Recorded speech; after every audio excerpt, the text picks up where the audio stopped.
Bueno, a ver, hoy en día es que es así. Una parte enorme de nuestra vida pasa en Internet. O sea, desde cómo hablamos con los amigos hasta cómo hacemos trámites con la administración. Estamos, querramos o no, en un escenario totalmente nuevo. Un escenario global que se mueve al ritmo de la tecnología digital. Y claro, esto nos lleva a la pregunta del millón, la que va a guiar todo este análisis. ¿Nuestros derechos humanos, los de toda la vida, nos acompañan cuando nos conectamos? ¿Siguen valiendo en el ciberespacio?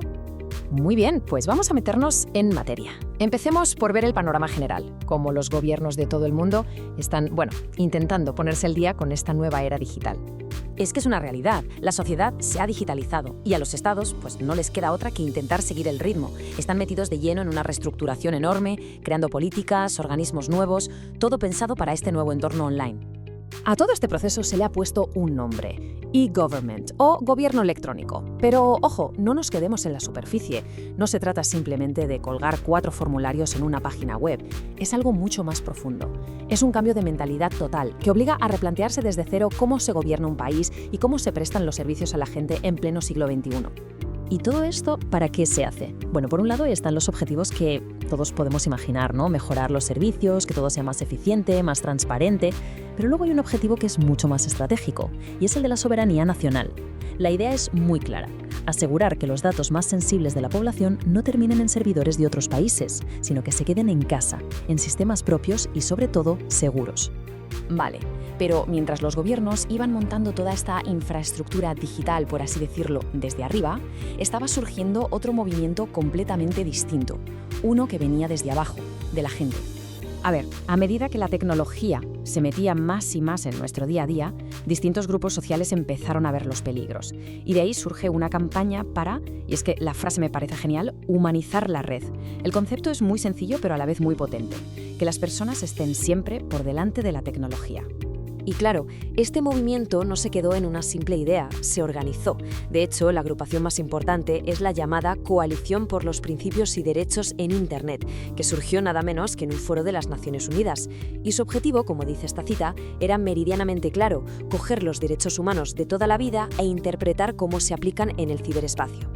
El camino, la verdad, ha sido bastante rápido pero muy intenso. Fijaos, para 2015 ya teníamos sobre la mesa una Carta de Derechos Humanos para Internet. Uno podría pensar, misión cumplida, ¿verdad? Pues va a ser que no.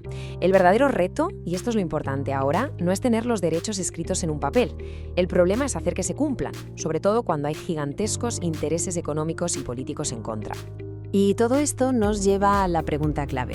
Vale, muy bien, pero ¿de qué derechos estamos hablando exactamente? Vamos a bajarlo un poco a tierra y ver cómo estos conceptos, que suenan un poco abstractos, nos afectan en el día a día. Empecemos por el que quizás sea el pilar de cualquier democracia: la libertad de expresión. ¿Y esto qué significa en el mundo digital? Pues algo muy concreto: el derecho a opinar, a buscar información y a compartirla por la plataforma que sea, sin que una frontera física pueda detenerlo. Y aquí viene la clave técnica que permite que esa libertad exista, un concepto fundamental: la neutralidad de la red.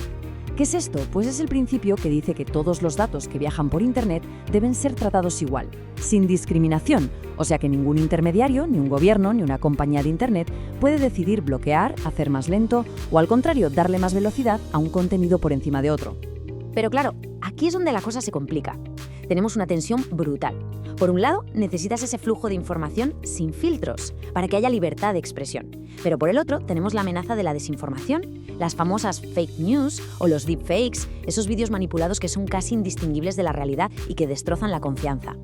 Y el gran dilema es cómo luchamos contra esto, sin pasarnos de frenada y caer en la censura. Pasemos a otro tema candente: ¿qué ocurre con nuestra información personal? Aquí entra en juego otro derecho que es absolutamente crítico: la privacidad. Hablamos del derecho a decidir quién accede a nuestros datos, desde dónde vivimos hasta nuestra reputación en la red. Se supone que toda esa información debería ser privada. Y esto nos lleva a un concepto que es potentísimo: el derecho al olvido. A ver, Internet tiene una memoria infinita, lo recuerda todo, para siempre. El problema es que esto puede convertir la red, y la frase es muy buena, en una especie de memoria del rencor. El derecho al olvido lo que intenta es precisamente humanizar esa memoria, que los errores del pasado o la información que ya no es relevante no nos persigan para toda la eternidad.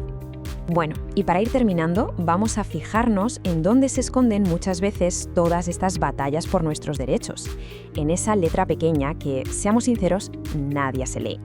Y este dato es que lo deja clarísimo. Fijaos, un estudio se puso a sumar las palabras de las políticas de privacidad de solo 5 gigantes tecnológicos.